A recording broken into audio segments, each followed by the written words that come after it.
What's happening, guys? It's your girl Mina. Welcome back to my channel, man. You guys already know what it is. Happy Wednesday. I hope you've all had a wonderful week thus far. If you've been celebrating Christmas, I hope you've had a good time. Big up to everyone that's locked in. You guys already know what it is. Match day, or the day after match day, what we learn after game week 19. I can't believe it's already game week 19. Time is running. Time is flying. We're literally we've passed the halfway mark of the season now, and a big win, big win against Aston Villa yesterday. The other day on stream, I was saying, and to be honest, I say it on stream all the time, I hope it's the day that Rasmus Hojlund finally gets a goal. And yesterday, he finally got a goal. Listen, before we get into it, and I want to hear you guys' thoughts on the game, especially I feel like the first and the second half was quite different. We're going to talk about what the manager switched up, what the manager has to do going forward, because I feel like yesterday, that right wing, left wing combination, that was the best combination I've seen. That's the best combination I've seen. Maybe it's better to go with Garnacho on the right and Rashford on the left. We're going to talk about Rashford's performance, Bruno's performance. Johnny Evans, you king. Johnny Evans is a king, and he deserves to be called a king because he was absolutely rock solid in the back. Absolutely rock solid. Kobbie Mainoo. We're going to talk about a lot of stuff. Big up to everyone that's locked in. Be sure to hit the like button. Be sure to subscribe. Members only. We got a stream in about 2 hours. Among Us settings. I actually don't know how to play Among Us, but hopefully I will learn. In 2 hours. We're going to do a live stream. You guys already know what it is. Now listen, yeah. Can I just say, yesterday's Rasmus Hojlund's goal yesterday, the fact that it was the winner made it like even more sweeter. But I celebrated that goal like this guy has not scored for United at all. Like, I celebrated that goal like he has been on a complete goal drought. Forgetting that he scored multiple goals in the champs, even though it's irrelevant now, but he scored multiple goals in the Champions League. I celebrated that goal. And you guys seen what it meant to him. Like, I think it was so wholesome seeing the celebrations. I think that made it even more better for me. If the fact that it was a winner, amazing. You know, the fact that it was the nail in the coffin for the comeback, amazing. But for me, it was also the celebration, the way he was celebrating, the way Onana ran upfield from his goalposts all the way to celebrate with him and congratulate him. I think that's a team that's looking a bit like they're in harmony. We're going to talk about, obviously, it's been a difficult season so far, but these are the kind of games. This kind of reminded me of the Nottingham Forest game earlier in the season. I don't know why we have to go 2-0 down to then go on to score 3 goals. I saw Patrice Evra saying it at halftime, saying that, you know, if United continue playing the way that they are, and he wouldn't be surprised if the game finishes 3-2. And it could have actually been more had there been chances that weren't offside, etc. But let's talk about Marcus Rashford, because I was actually having a debate with someone on Twitter. I must have tweeted saying that this was one of Rashford's probably best performances this season, and someone said that they felt like he was still poor. He was making like indecisive decisions. He wasn't making the right decision. He wasn't doing a bunch of stuff. But I didn't see that. I felt like yesterday it looked like a guy that was playing for his spot, number one. Number two, and you know, we've got so many examples of performances this season that has not been good. And I think if you look at yesterday's performance and you genuinely still feel like that was a bad performance, then I'm not too sure what to think. I feel like on the left-hand side, he was, you know, getting back, he was pressing, he was linking up well, making runs in behind in the first half that people weren't finding him. People just weren't finding him in the first half. He assisted that Garnacho goal, could have assisted another Garnacho goal had it not been offside. But I just feel like surprise.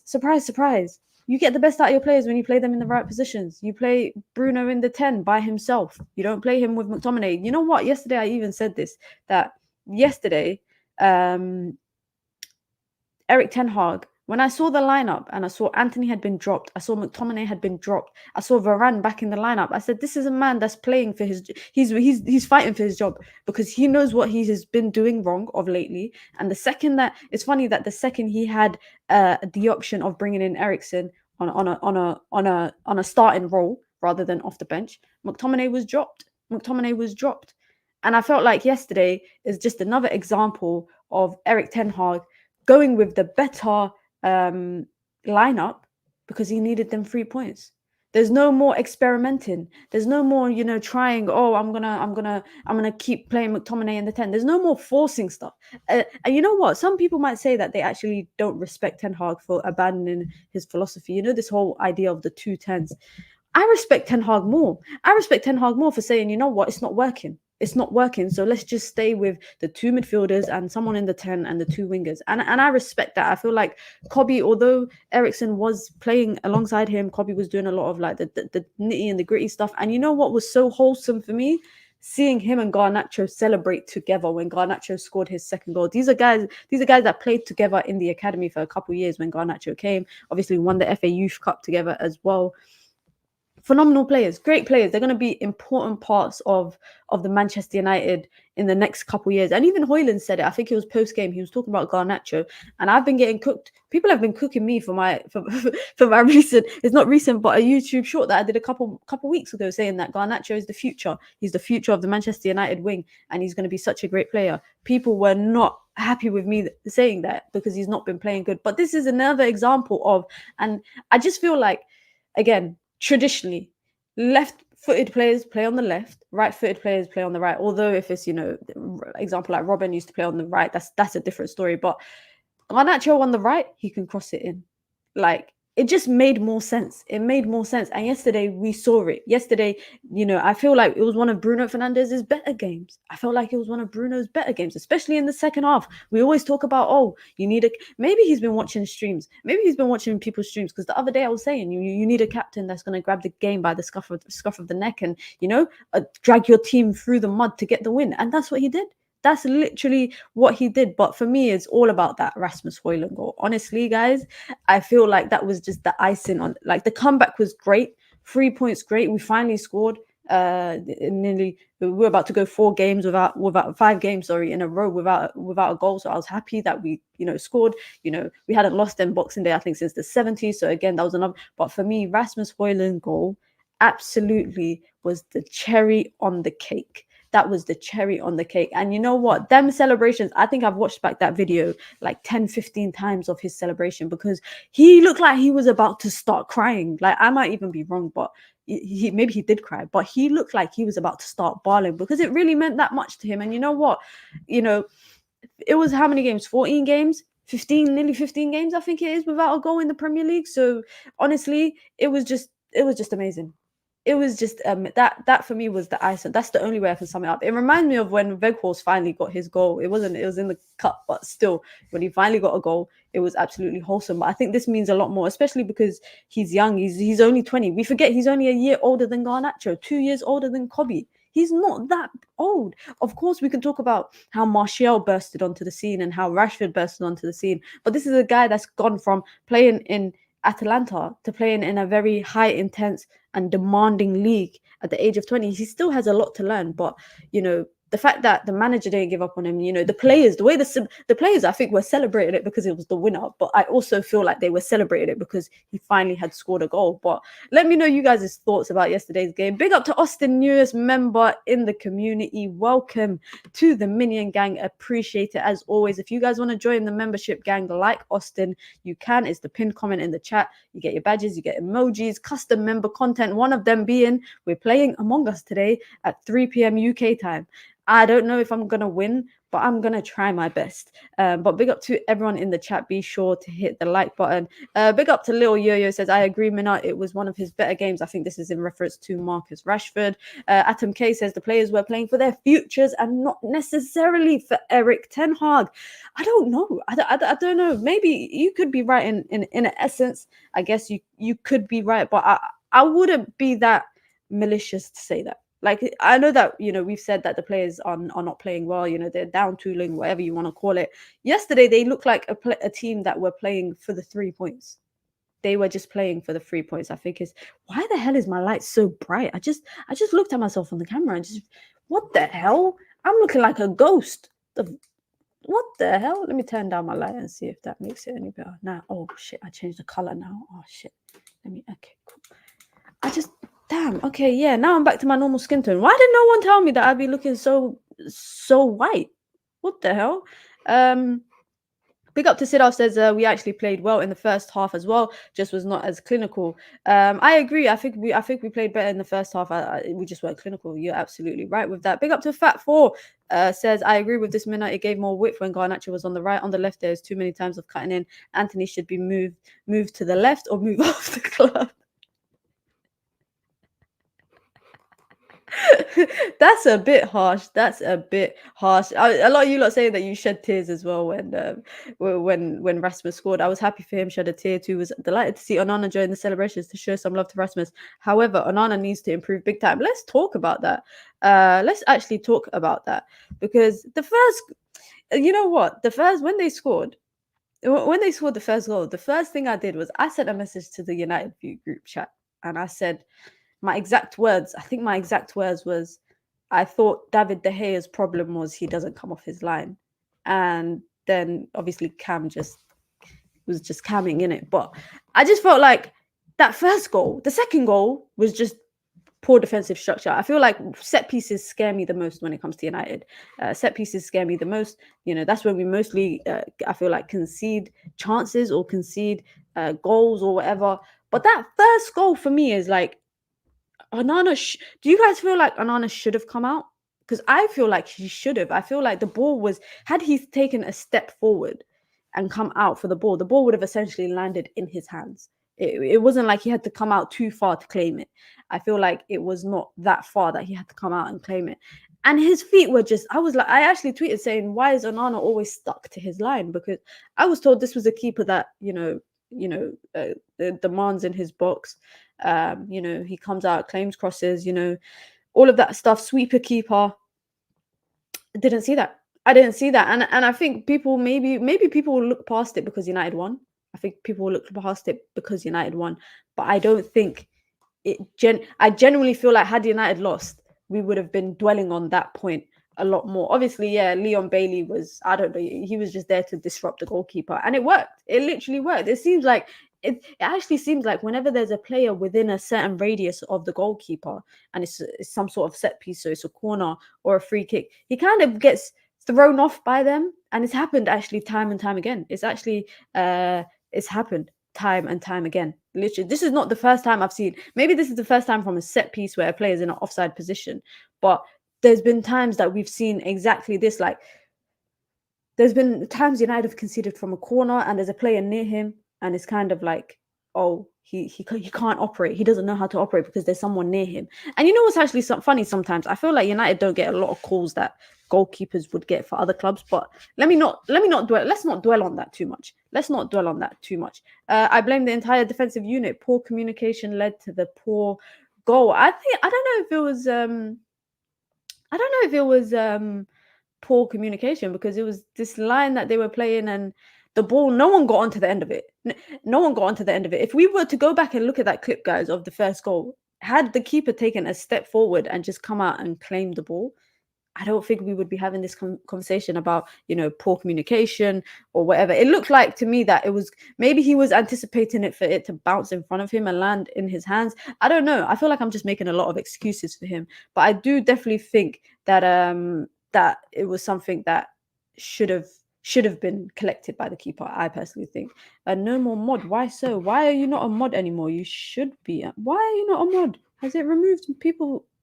Let me check in the back of YouTube to see if it's removed any people as mods. Unless, nah, someone can't remove you as a mod. Only I can. You should be a mod again. That's weird. Yeah, that's really unusual. Leon Bailey turned on. Mina don't rate you in her career mode. He plays like how he plays in my career mode in real life. Like, honestly, Rashford needs to play more like last night. We needed that. Anthony is not it. It was actually a breath of fresh air, yeah, to watch that performance yesterday in terms of the wingers in particular, because these are positions that we've critiqued for far too long. Like, these are positions that we've critiqued far too long. Marcus Rashford, like, I know we've been having this debate time and time again, and I've been saying that I would bring him back into the starting lineup just because I felt like United were struggling to create, struggling to score and everything. And I just think yesterday, he just looked. I don't know. What do you lot think about Rashford's performance? Do you think he was playing well? Because I think it's either he had something to prove. He's fighting for his spot. If we're being honest, he's fighting for that left hand spot. And I think for far too long the manager had accommodated Garnacho on the left hand side, thus moving Rashford around, playing Rashford in the front line. Playing him up top, playing him on the right, and it was nice to actually see Rashford get I don't want to say priority, but it's nice to see the manager playing to Rashford's strengths, because clearly Garnacho is still probably a kid that you can mold and you can get them to adapt and whatnot. Whereas, and this is not me making excuses for Rashford, but I feel like when you're younger, it's easy to be molded into a different position or a different style, etc. So playing Garnacho on the right had been the better option, in my opinion, anyways, and playing Marcus Rashford on the left. And I've said this time and time again. I've said there's been times where Rashford played well on the right, but I think that was once or twice where he had one bright spark in a game. But yesterday, I feel like his involvement throughout the game was quite consistent. And that's something we've not seen in a long time, guys. Bear in mind, I genuinely feel like it's something that we haven't seen in a minute. This is a team that has been struggling for a while under the manager. So it was just nice to see. It was just a breath of fresh air. Like, it's as simple as that. Yesterday's performance was just a breath of fresh air. But don't get me wrong, guys. I am not fooled by it. I am not fooled by it, because we've seen it. We play well against Chelsea. We lose. We get smashed by Bournemouth next game. I am not getting too over the top, basically. But I do feel like yesterday the manager felt like he had to win. So what did he do? He put out his best team. I'm sorry. Raphael Varane is one thing I don't understand, is he's in the lineup 1 minute, he's not in the lineup next minute. Is it a coincidence that we be playing well in the games that he's playing? Bar the Bayern Munich game, he's been, every time we've won, I mean, it's not been often, it's been him playing in the back line. And him and Johnny Evers is funny because they're still playing on the sides that the manager is adamant that players can't play on, like, i.e. left-footed player playing left centre-back and right-footed player playing right centre-back. It's funny that the manager is basically like, okay, this has not been working, let's not force it, but I'm just going to go with, the stronger options, the players that reportedly I have not been playing.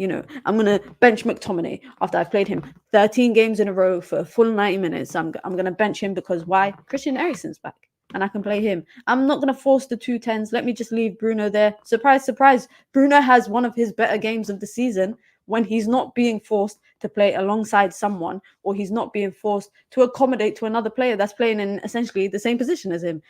Is the manager actually going to be surprised that he plays better when you play to his strengths? And essentially, that's what happened yesterday. Shaw just came back. How is he injured again? Shaw played how many games in a row? And this is what I don't understand sometimes about, and this is not me blaming the manager, because you know what? The manager does not have a lot of options. Yeah, the squad is running thin with injuries anyways. Luke Shaw came back from an injury and he played I think it was like 5 consecutive games. He played near enough to 90 minutes for 5 consecutive games. I think it was one game he came off at half time. But all the rest of that, he played consecutively, and he had just come back from injury. Whereas other players get kind of eased back in, if that makes sense. Kobbie Mainoo played one game, although it's not the same injury. Breaking a muscle, breaking a bone, and having a muscle injury, it's not the same thing. But Kobbie Mainoo played a game against Everton. We didn't see him for another few games. Came back for Newcastle. Didn't see him again. Came back for Liverpool. Didn't see him again. So it is interesting that Luke Shaw is injured, and you know what? Sometimes I feel like it's very inconsistent with the criticisms that players get. I see people criticizing Raphael Varane for his inability to be fit. Have the same energy for Luke Shaw. And this is not me putting a hit on Luke Shaw or anything, but I just want consistency in terms of, if you're criticizing someone for their inability to stay fit, then that should be applicable, in my opinion, to everyone that's in the same boat.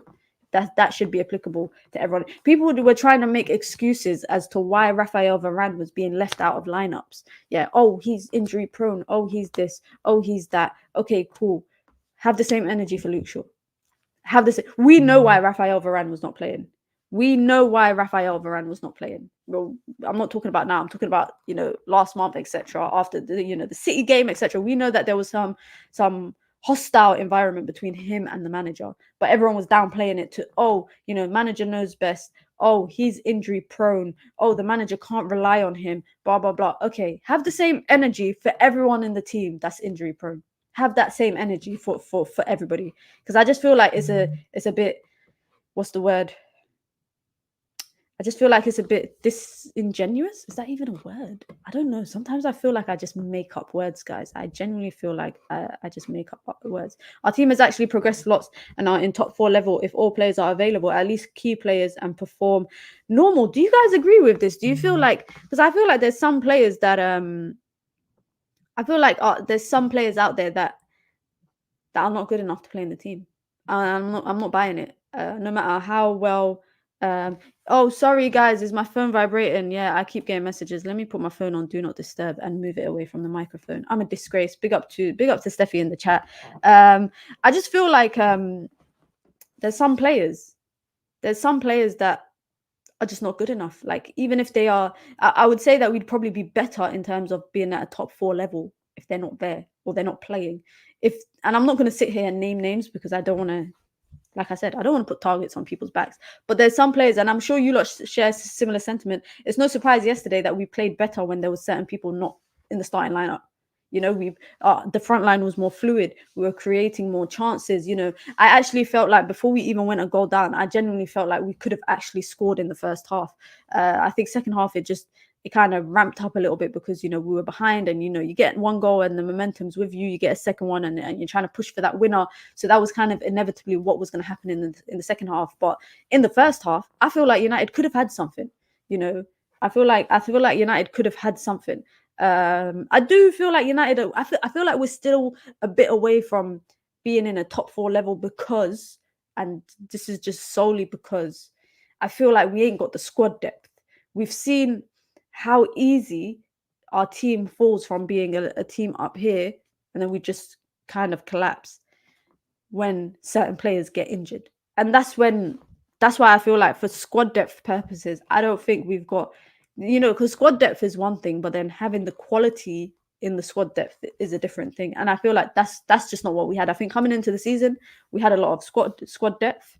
I think we had a lot of squad depth, but now I just feel like we need to have quality in that squad depth. So, for example, you know, we know that Raphael Varane is, you know, injury prone, but we know what he brings when he plays, when he's available. We know what he brings. So I hope United then now in the summer go out and buy a replacement for him that can, you know, be interchangeable throughout the season, learn from Raphael Varane, etc., but also mold into the kind of player you want. So eventually when Raphael Varane is leaving or has left, you've kind of got that new centre-back partner for Lisandro Martinez.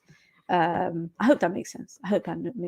We have some players not good enough, but the squad is not that bad when we have everyone back. We don't need 10 players for next season. We just need the right ones. I think that's the most important thing. But even then, what do you class as the right one? Because, you know, I thought Mason Mount was the right one for the manager. I thought Mason Mount was the right one for the manager, but I look at him sometimes and, okay, he hasn't really played much. But sometimes I look and I think, how's he going to fit into this team? Because, you know, yesterday the manager got rid of this 210s thing, yeah? And you lot know where I stand on that. I hate it.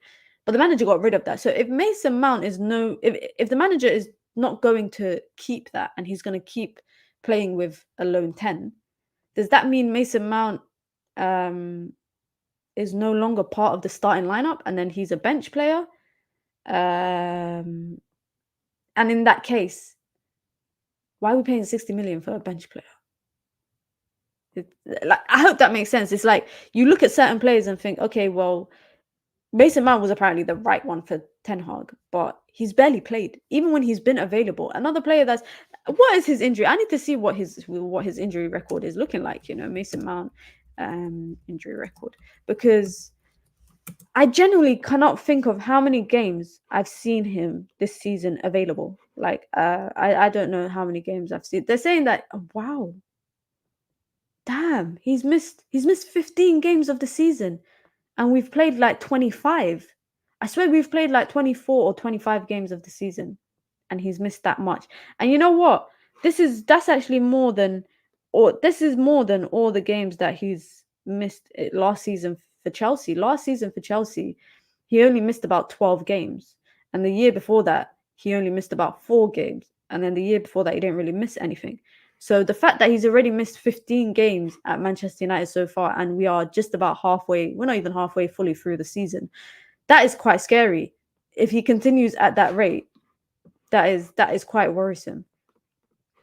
Have we really improved, or did Villa gift us a win to keep Erik ten Hag in a job so that they get to take the top 4 spot? Emery knows what he's doing. I think we did improve yesterday, guys. I think we did improve. If we're honest, I feel like we did improve. We definitely looked a lot better. Damn, I feel like we looked a lot better.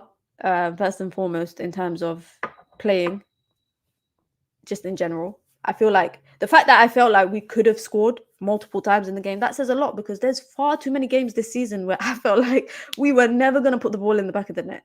Like, I genuinely feel like there's been a lot of games this season where I thought we would never find the back of the net. But this, not only did we find it once, we found it 3 times. We found it 3 times.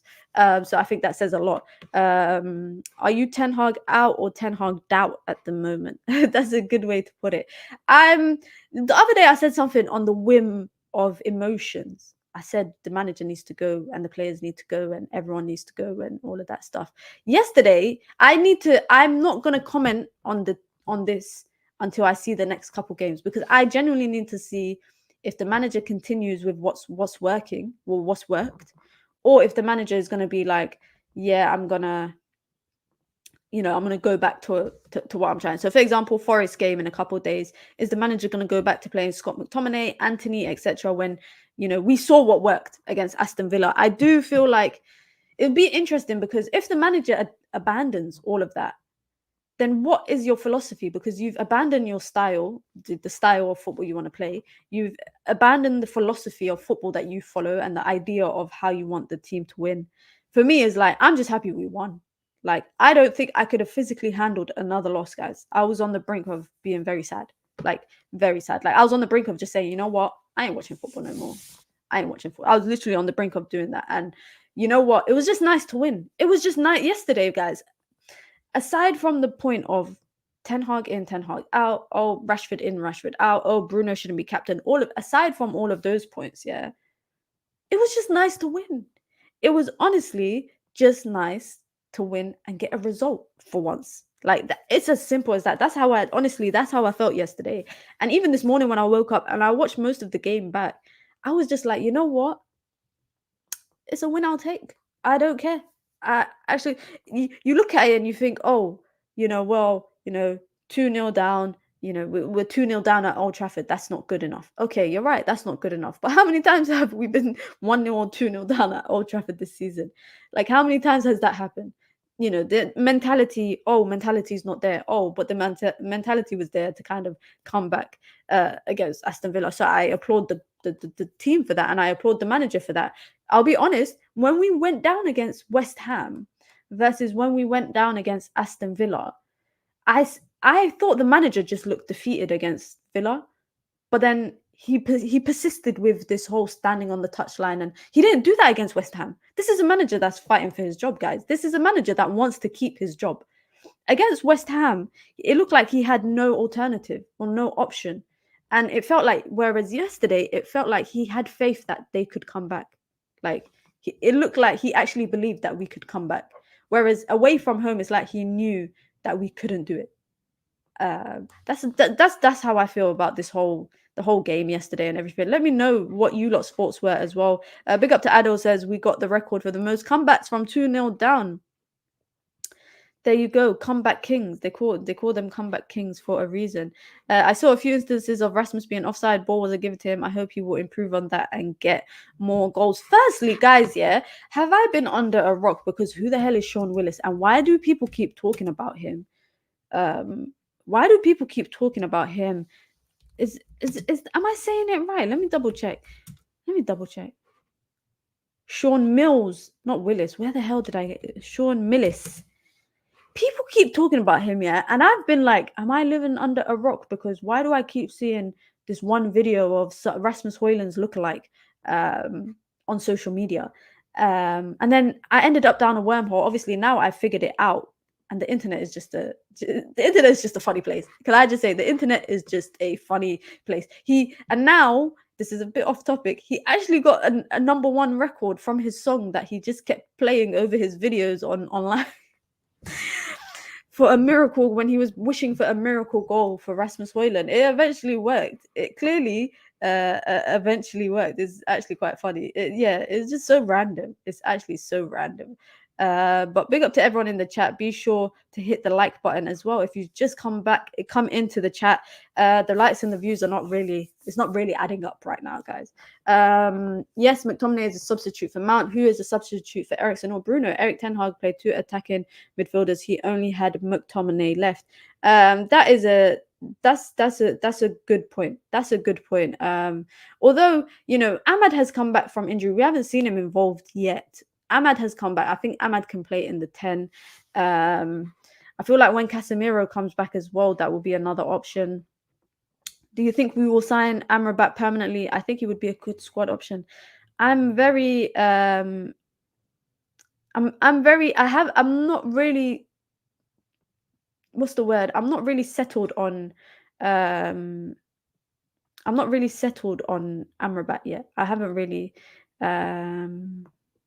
decided on Amrabat. I'm very much like I haven't been. I feel like there would be maybe better options in the market. He would be a good squad option. Do you guys feel like we could get better squad options? Because I don't think for his position, and it depends obviously the route that Man United and the manager goes down. If they want to play the 2 midfielders and a 10, or if they want to play 1 midfielder and 2 10s. But if we're going down the route of 2 midfielders, I'm not sold on him, basically. And you know what, guys? That says a lot coming from me, because I was absolutely advocating for him to come to Manchester United. I was saying it last year, January, that United should go and do a double swoop for Amrabat and Unahi. Unahi ended up going to Marseille this January. Sorry, I can't believe it was only this January. It feels like a long time ago. But Unahi ended up going to Marseille.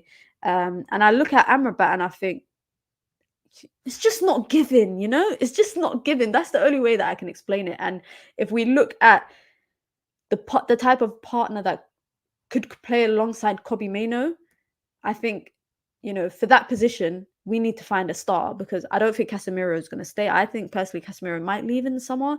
And if you were to say to me, well, Amrabat will be Casemiro's replacement, I would just say he's not that caliber. He's not that caliber.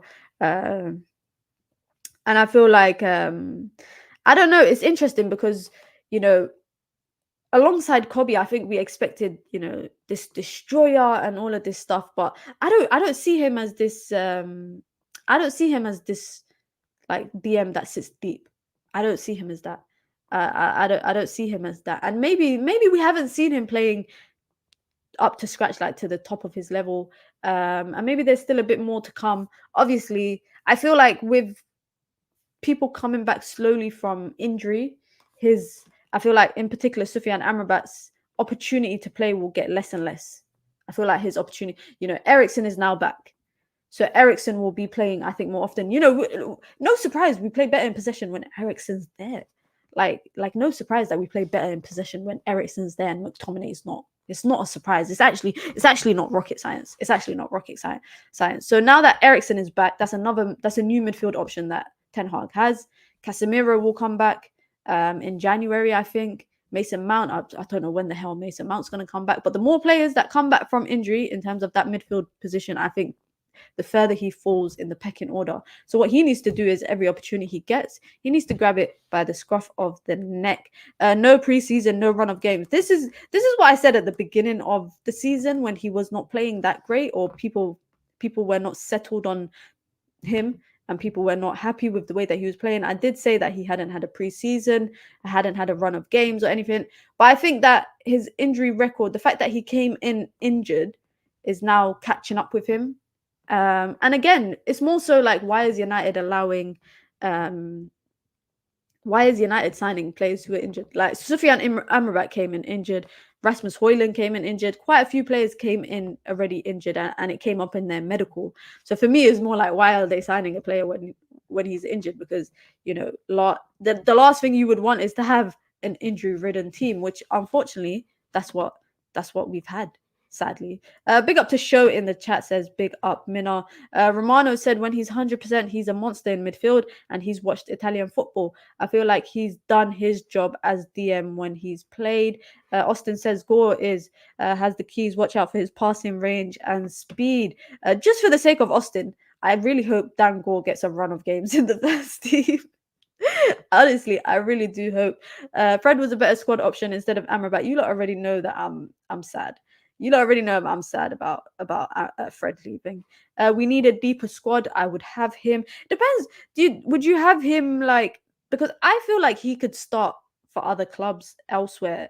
Like I feel like you put him in maybe I don't see him playing in the French league, but if you were to put him in the French league, like a Monaco, a Marseille, etc., I think he could play there. Dutch league, not so much. Italian league, he can play there. I feel like the intensity of Premier League sometimes is quite demanding. It's quite demanding.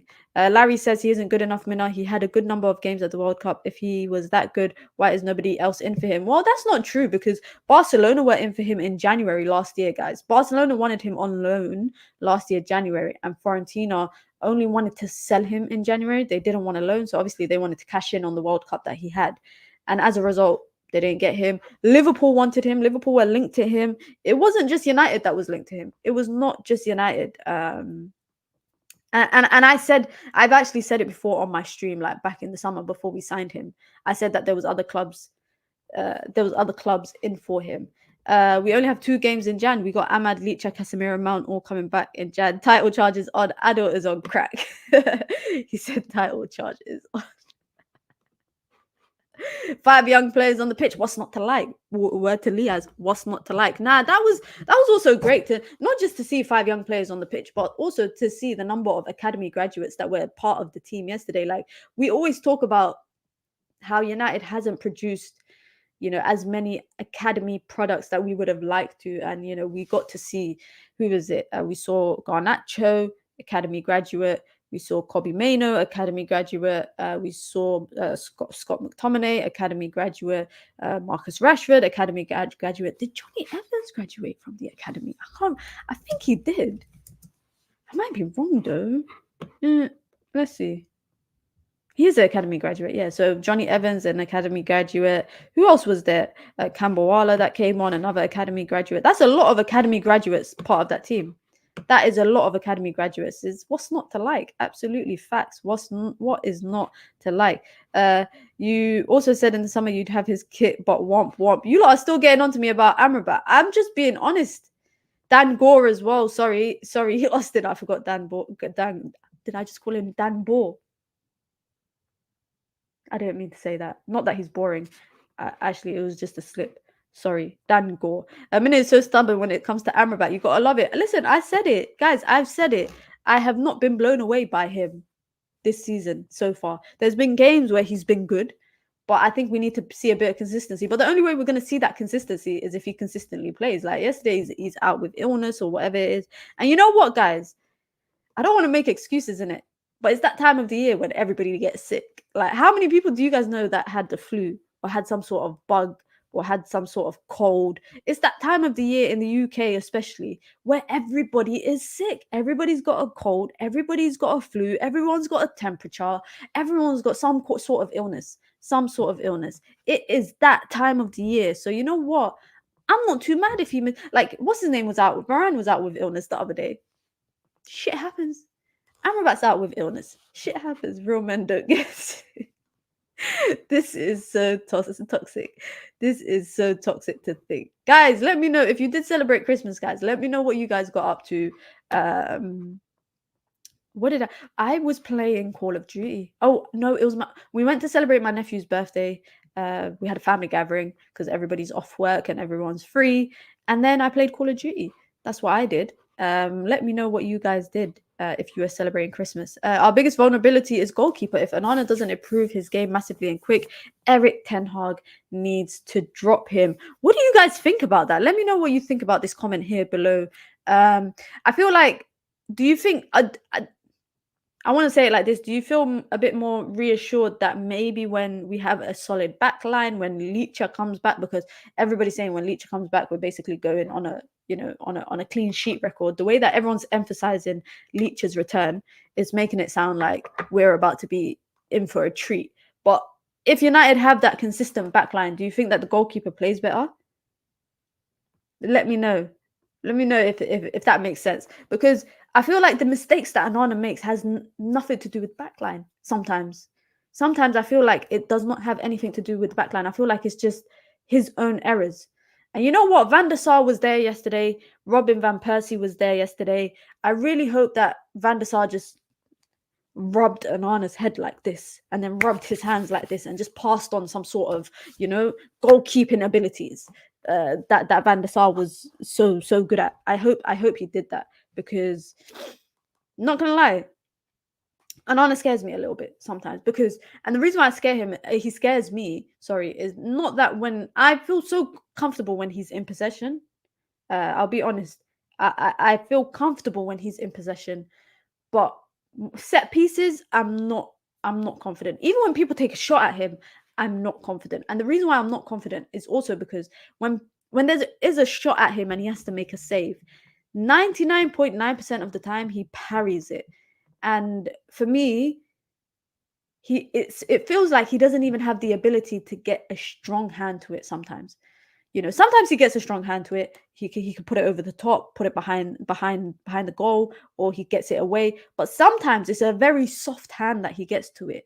And I've seen it more than once, guys. This has been, multiple times that we've been able to see it. And on top of that, Liverpool is a prime example. That Liverpool game, yeah, even my own friends who are Liverpool fans, they were saying that it's felt like their instruction was just to shoot on sight. Because I feel like now, when we come up against teams, a lot more teams take shots at our goalkeeper, whether it's from outside of the box, whether it's from a set piece, etc. They pack out the box when it comes to corners. Yeah, all the time they pack out the box, because it seems like they know that our keeper is capable of making an error like that. Our keeper is capable of making an error like that, and that scares me. I don't know if that scares you lot, but it definitely scares me. And I feel like when with David De Gea last season, and just in seasons in general, he did make he did make errors. He did make errors, David De Gea. But do you guys feel like it was? This might be a bit. I might have to save this for United view and the full view. But do you guys feel like last season he's made as many errors as Anana has made this season? Because I feel like Anana has made way more. I feel like Anana has made way more errors this season than David De Gea probably did last season. And this is, I don't like to sit there and compare, because I feel like it's different. Your first season at a club versus your 10th season at a club is quite different. I think the experience is quite different. But if we're just talking from an errors perspective, if we're talking just from an individual errors perspective, I genuinely feel like Anana has made more errors. It's not to say he won't learn from it, because again, at the beginning of the season, there was a time where he was making errors, then he went on a great run of games, and then he just started making errors again. So we know that Anana is capable of having good games, because we've seen it. Obviously, we've seen it. Confidence is low. Confidence is struck. I mean, there was how many Champions League games where he basically made mistakes, but in the league, I feel like he was a lot better in the league.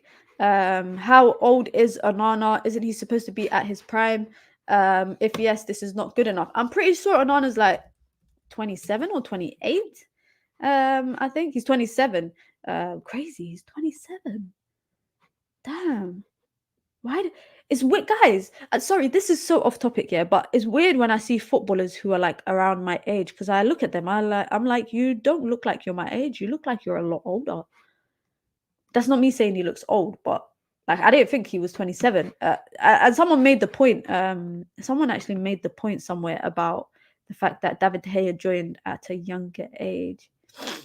Here, it's still his first season in the Prem. David De Gea didn't have the best of seasons when he joined. David De Gea joined at like 20 or 21. David De Gea joined at 20 or 21. So I feel like at a younger age, it's fine to make mistakes. In my opinion, anyways. I feel like because you learn from it as a goalkeeper, speaking as a goalkeeper. At what point do we start looking at our goalkeeper coaches? David De Gea didn't come out for crosses. Now Onana seems to be told not to as well. That's interesting. I don't know if it that's interesting. I wouldn't know if it's down to goalkeeper coaching or what. Mina, you don't look 27 too. You look like you just graduated from college. I'm 28, guys. I'm gonna be 29 soon. Damn. When I say it like that, my nephew actually roasted me the other day. My nephew roasted me. I know I look young, guys. A lot of my family and that look young for their age. I said to my nephew, oh, so we were playing a quiz for his birthday. The how well do you know him quiz. I came second. And he said, my nephew was like basically upset. My nephew was upset that I didn't win, basically. He was like, you don't know me well. I said, but I came second. I still know you well enough. And then I said to him, you don't know me well. And he goes, well, ask me any question you want. And I said, well, what year was I born? And he goes, a long time ago. And I was like, oh, okay. Okay, that's nice. Thank you for reminding me. I don't feel like I was born a long time ago. I still feel like I'm young. I still feel like I'm young. Mina's 29. Damn, only a few years younger than me. I'm not 29 yet, guys. My birthday's in February. So allow me to continue to be 28. Yeah. The thing is, I get ID'd. If you live in the UK or whatever, you know that you have to be over a certain age for some reason to buy Red Bull. I get ID'd to buy Red Bull all the time. Like, it's actually quite embarrassing. I get ID'd to buy Red Bull. I get ID'd. I got ID'd once to buy like a bunch of painkillers. So I was going on holiday, so I was buying a lot of paracetamol and whatnot just in case I got sick. I got ID'd for that. I got ID'd to buy a shovel one time that we were doing gardening. I got ID'd to buy a shovel. I got stopped by police once driving. And they said that they stopped me because they said that I look like I'm too young to be behind the wheel. And I was like, what? And then when I gave them my ID, they just laughed. They were like, okay, you are clearly old enough to be driving. I've been ID'd for a lot of stuff. And I know I don't look my age. Whenever I say to people, guess my age, people say to me, oh, you look like you're 21 or 20 or 22, which I don't mind. But it's funny because when I put it in football terms, if I was a footballer, guys, I'd be in my prime year right now. I'll be in my prime if I was a footballer. And it's funny to see footballers now because they're all younger than me. Whereas when I was growing up, they were all older than me, if that makes sense, which is obviously common sense. Damn, always thought you were a child. This is why I've never wanted to give away my age because I think everybody would have been like, what the hell? But I'm actually one of the youngest at United View. I think I'm one of the younger ones. Me and Owen are the same age, which is crazy because I do not feel like I'm the same age as Owen. I always feel like Owen is at least 4 or 5 years older than me, but me and Owen are around the same age. Who else? I think me and Marcel are around the same. I think I'm actually older than Marcel. I actually don't remember, but I know that Flex and KG, Steph are definitely older than me. I think me and Owen are the same age. But age is nothing but a number. Age is nothing but a number. Got ID'd yesterday for buying cough syrup. I'm 51 years old. You must look like you're 12. You must look like you're 12 if you're 51 and getting ID'd. But to be honest, a lot of my family, they get ID'd for stuff, and they're even older than me. They're in their 40s and they get ID'd for stuff. So that says a lot. We just be looking young. That's what they say until it comes to dating someone older. Yeah, that's true. Age, but honestly, guys, it's all about how you feel. One thing I don't like about saying age is nothing but a number is because I feel like time is running in it. Time is going. So you're never going to be this age again. That's the easiest way to put it. So whenever I think about my 20s, I always say to myself, I'm never going to be in my 20s again. So let me enjoy my 20s. People always say that your 30s are your best years. We'll see. It'll be my big 30 in about a year and a bit. So we'll see then. But also, guys, genetics. Someone just mentioned it in the chat. Them good genes. It's them East African genes, guys. It's them East African genes.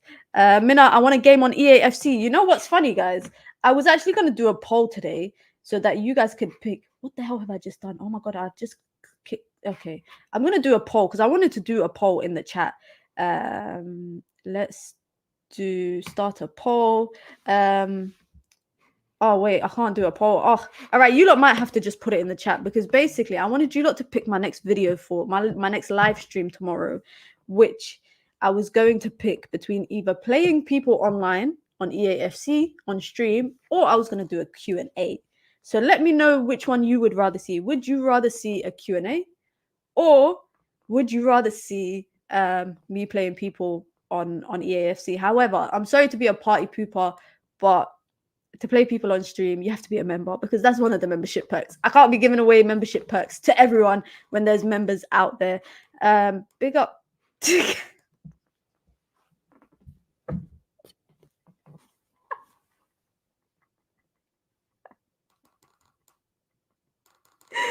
Oh my god. Oh my god. This is the funny. What the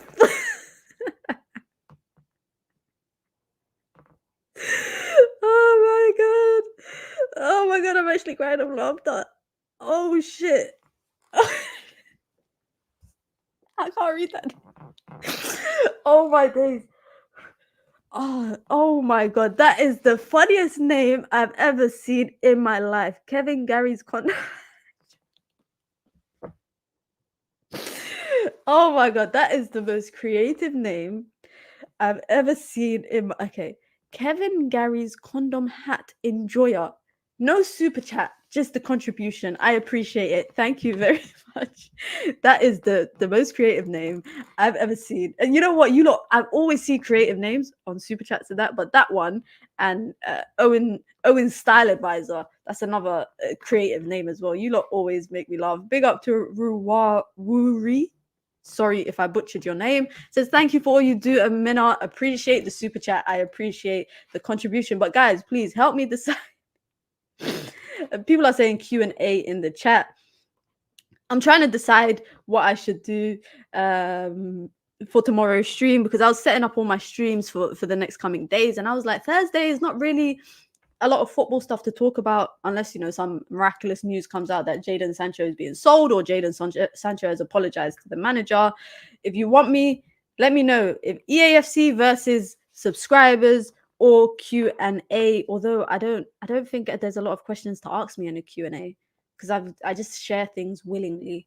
But I think a Q&A will have to be done at some point. Maybe in the new year. I'm not too sure. Sorry, guys. I just went off topic. We just went off topic from talking about the game to talking about age, just because we started talking about Andre Onana's age. You could do a charity match with Saeed. Guys, every time you lot see Saeed stream, yeah, just comment on it and say, stop ducking Mina. Just say that.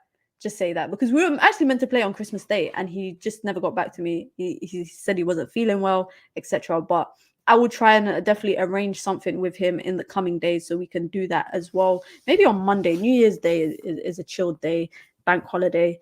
Nobody's really got much to do. But 3 things that we learned after game week 19. Someone asked if I was still Eric Ten Hag in, Eric Ten Hag out. I'm Eric Ten Hag, needs to turn it around. And if he doesn't turn it around, he has to go. That's where I am. That's the point that I am at right now. Number 1. Do you guys want to see this Garnacho right wing, Rashford left wing more so often? Like, let me know if that's something that you guys want to see, because I would like to see it. I would like to see that collaboration more. I'd rather see Garnacho on the right than on the left. And I'd rather see Rashford on the left than on the right. So that's one thing that we learned. Second thing that we learned, surprise, surprise. Bruno Fernandes plays better when he's the only number 10. Maybe it's having Eriksen behind him as well, in terms of possession.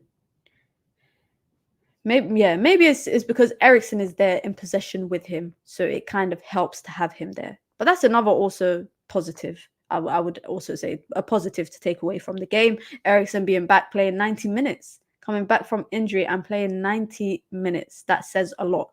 I really hope he stays fit, doesn't get injured. I just hope everyone who comes back from injury, I hope they just stay fit, so that at least second half of the season we can go on a little run and kind of climb back up the table. Because right now I think we're still 8th. I think we are still 8th. Let me double check.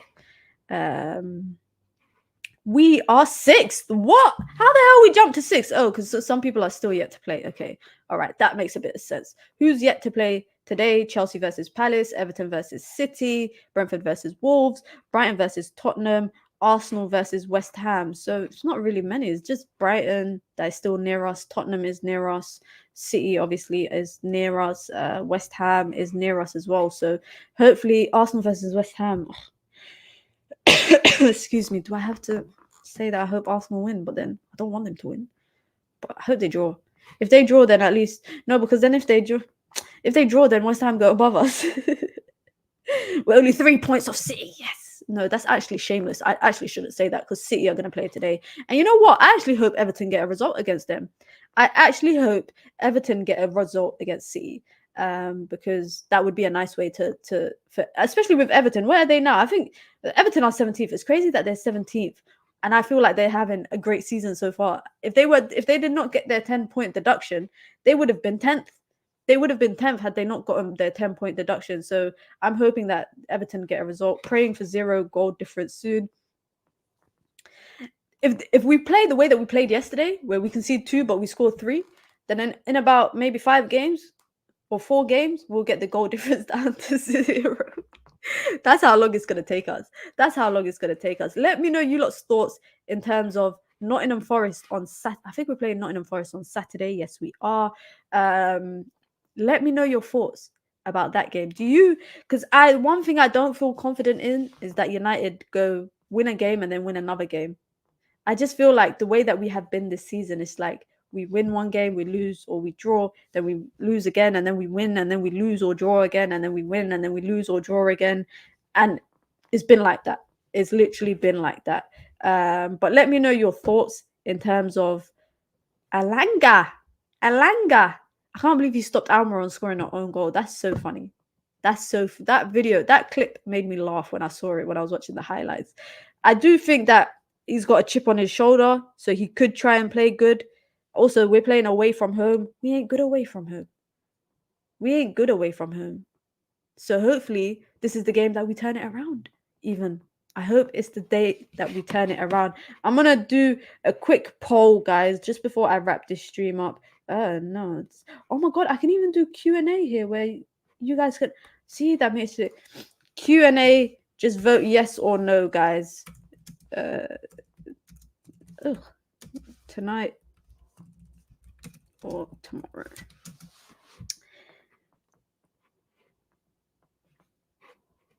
Oh, why did I do that? Okay, cool. I've done a poll in the chat, guys. Quickly before I wrap the stream up, just vote yes or no. If you vote no, I assume that you're saying that you'd rather see me play people on EAFC. But if you do yes, then I'm assuming that you'd rather see a Q&A. I want Ineos to attend every match so that these bums play properly. Do you guys really think that they were playing properly because the new owners were in the building, the new 25% owners that somehow still have?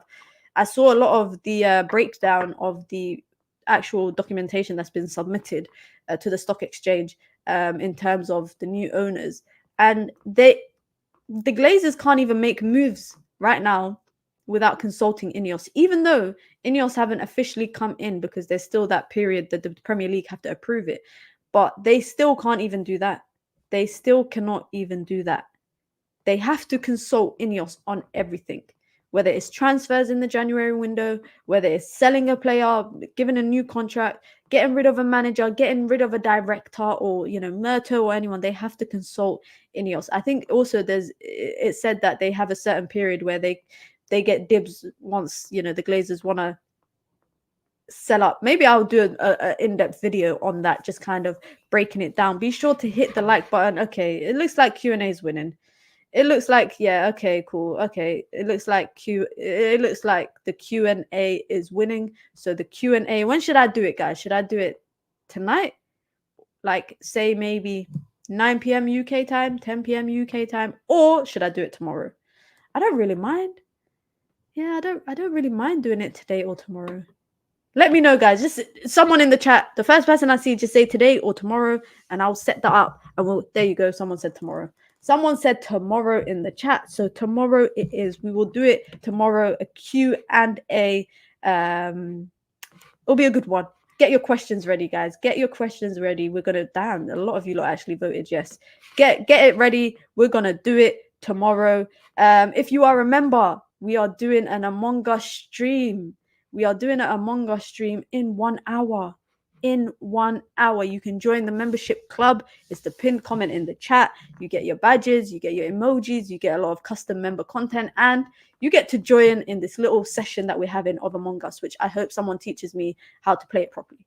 I hope someone teaches me how to play it properly. The link should be live on the stream already. Only members will be able to see it. So be sure to be there so that we could actually kick off at 3 p.m. on the dot in exactly 1 hour's time. Like I said, if you want to join the membership club, there's a lot of perks. It's the pinned comment in the chat, and you support the growth of the channel. My goal was, guys, it's funny. My goal was to hit 1K before the end of the year. And now I'm on 2.5K. So I'm like, can I hit 3K by the end of the year? I don't know.